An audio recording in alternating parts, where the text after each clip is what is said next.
here is incl from Tel Aviv, and I'm sitting here with Daniel Mueller. He's the head of Erbe der Zeitzeugen, and we're going to talk about a few topics today. So Daniel, thank you so much for being here and being my guest today. Thank you, Inga, for giving me the opportunity. Recently, I read a study from the European Agency for Fundamental Rights from 2022, so quite a recent study. And it actually showed a rising trend in hate crime against Jewish people in the past 10 years. And they actually announced countries like Germany, Austria, Italy in that study. So what do you think is the cause for this increase, and which role does education play in order to stop it? Yes. So first of all, it's very important to state that anti-Semitism, at least in Europe, is a phenomenon that touches all sectors and segments of society. That means you don't have it only at the extremist sides, so left, right, Islamist, whatever, but you have it also at center side, at citizen sides, and so on. Religious sides, different religions, and so on. That means it's something that's so rampant, you find it everywhere, you can fight it everywhere. However, you need to have the awareness that it's everywhere, so you can act. That being said, I think there are some recent trends. First is, let's say, social media in general. So the proliferation of hate via social media, including anti-Semitism and conspiracy theories, also linked to COVID, by the way.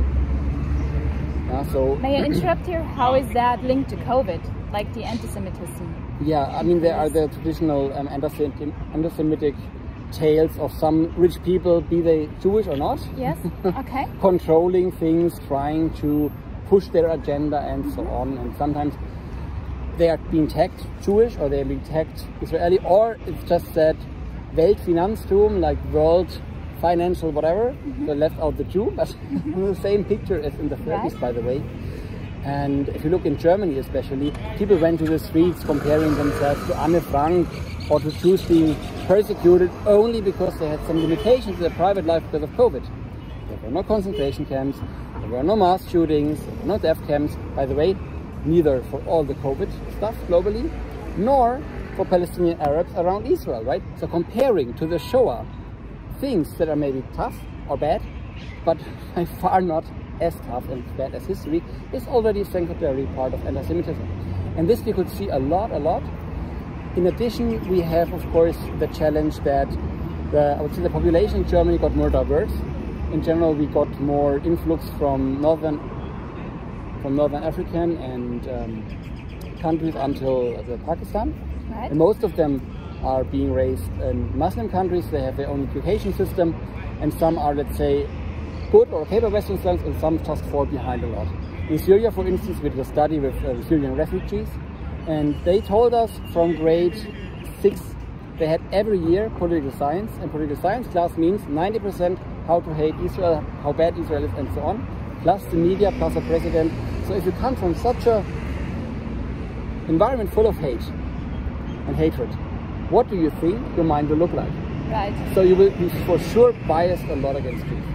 Unless you belong to a minority yourself and you can reflect this and put this a little bit into context. And these things together, plus also I would say we have traditional anti-Semitism from the right-wing side and from the left-wing side that are by far more outspoken. I would say the social media filter bubbles encourage just people shouting out their opinion and shouting out their hate. And this is the last trend we have there. So 3 things overall: the COVID thing, then migration, and also traditional anti-Semitism being more vocal. So which role does education play, and especially going to these people and show them that their stereotypes might not be right and the hatred is actually the complete wrong thing to do? Yes. So on the educational part, I would say our concept of witness of witnesses, Zeugen der Zeitzeugen, is bringing people together, having educational encounters. We call it in German, wir prägen Bildungsbegegnungen. We shape educational encounters because we are convinced that just learning topics by your brain is not enough. We have to reach people on all levels of intelligence, from, let's say, logical intelligence down to emotional intelligence. And only then we can really help them transform their stereotypes into a more realistic picture, approach people in a fairer and more tolerant way, and thus engender more respect in the interaction of human beings. I like this idea. So, Daniel, you have a very open and global mindset. I mean, I know you also privately, and you have the role as a team coordinator and the coordinator for international projects. with Zeugen der Zeitzeugen. So in this context, where do you think Zeugen der Zeitzeugen is heading when it comes to international collaborations, especially with similar organizations and Jewish communities around the world?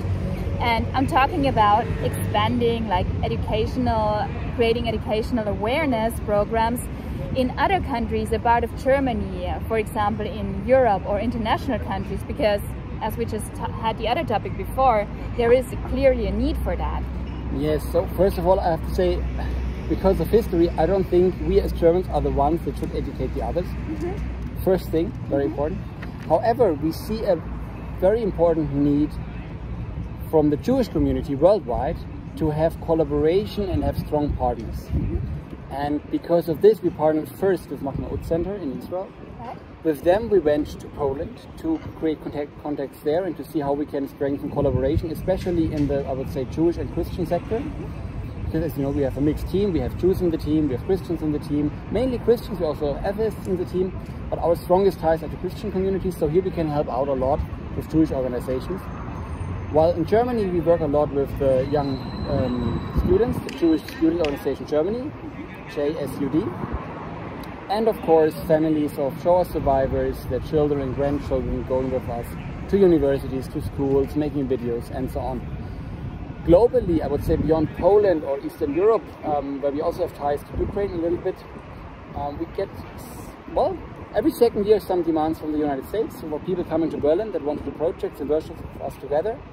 And now we are writing a book called A Witness of Witnesses, or The Heritage of Witnesses, Education for Posterity.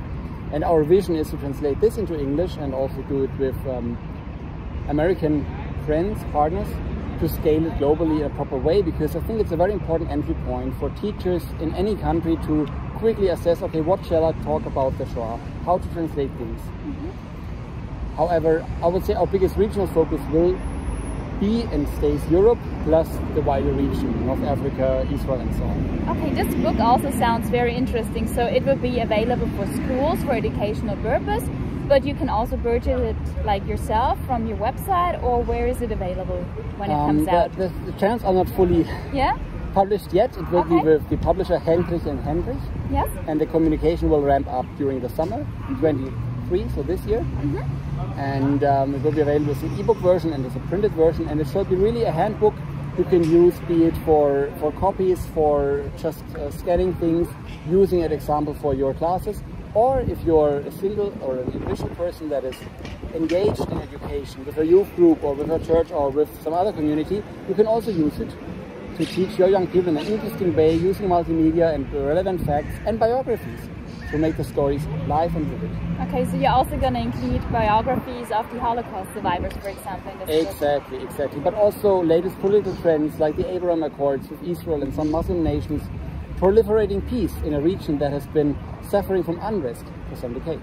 I think this is a really good approach, because you have a broad spectrum of pretty much everything from emotional content to also facts and figures. So I think I'm really looking forward to this book, really. Great to hear. So Daniel, my third question. So we both come from an economical and technological background, right? Indeed. And Israel plays a very important role in the field of technology. So how do you think Israel's past, and especially the past of its people, influenced the country's technological development? Like also looking back on 75 years of Israel, and where do you think the country is heading to? Yes, so I think, I wouldn't say a good thing, but a consequence of anti-Semitism was and has been that Jews tried hardest to achieve, to perform. And I think this shaped a lot Jewish communities of certain sizes globally in the past, be it in Russia, in Germany, in the United States, and in Poland even. And nowadays, I would say Israel is kind of the hotspot for Jewish life, but not just Jewish life, but other minorities that know, okay, here in this region of the Middle East, you have to innovate to survive. If you want to fight deserts, you have to plant trees and forests. If you need water, you invent desalination and use it, right? Technology, you use it for the military, you use it privately.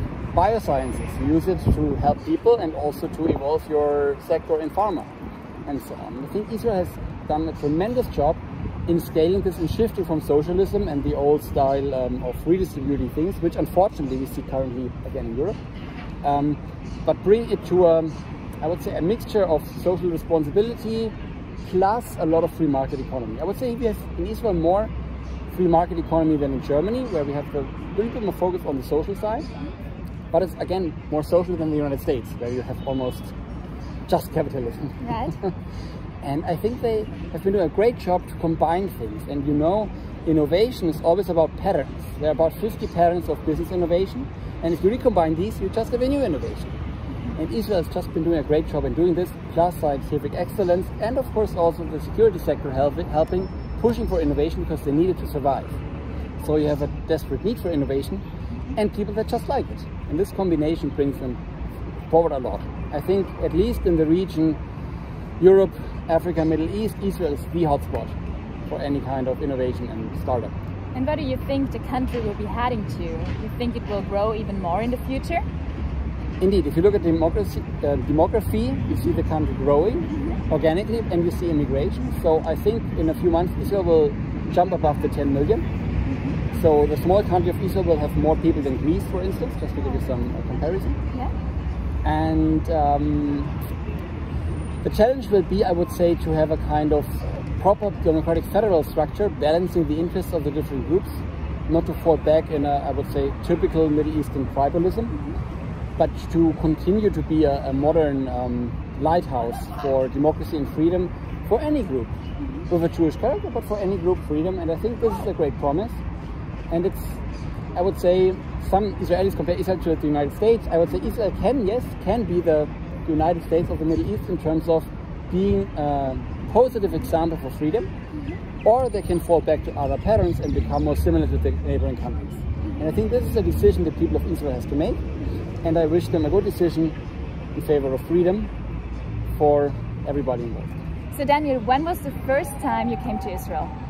Which For year? me personally, that was 2006. It was quite interesting. I was still quite young in my teens, and it was the last few days of Lebanon War II, right? So they had really bombing and shelling in the north, while we were in the desert, 1 week of desert camp and then 1 week Jerusalem, which had a great impact on me, especially seeing people that had to be evacuated because electricity plants were shut down and hit. So disabled people, they could not survive if they don't get direct supplies, right, from medical aid.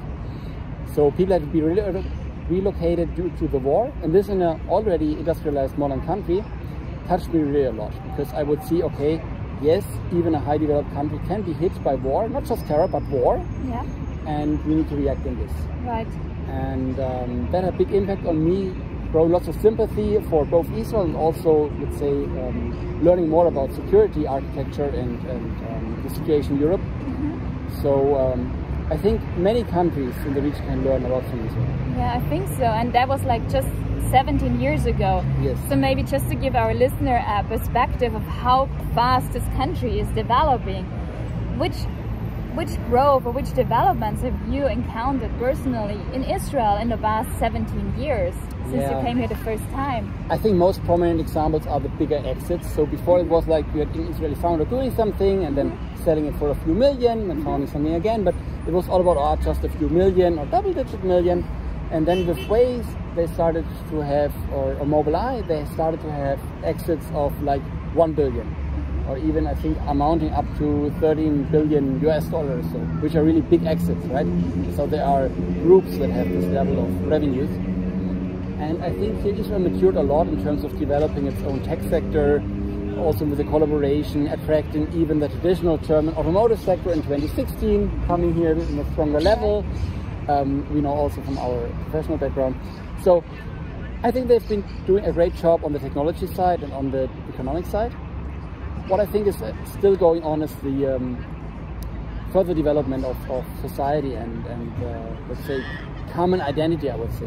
Even common identity beyond the Jewish groups, but the Israeli identity, I would say. And on some parts it's already quite successful on the academic level, but I would say beyond the tech sector and academics and security sector, there is still way to go for Israel, and I wish them all the best of success. Me too. Daniel, thank you so much for being here today, for giving us this very insightful information here, and for the interesting talk. Thanks a lot, my pleasure. And let's celebrate Israel 75 together. It's really a great story and history. Check it out, look more about it, use our resources, and come to Israel.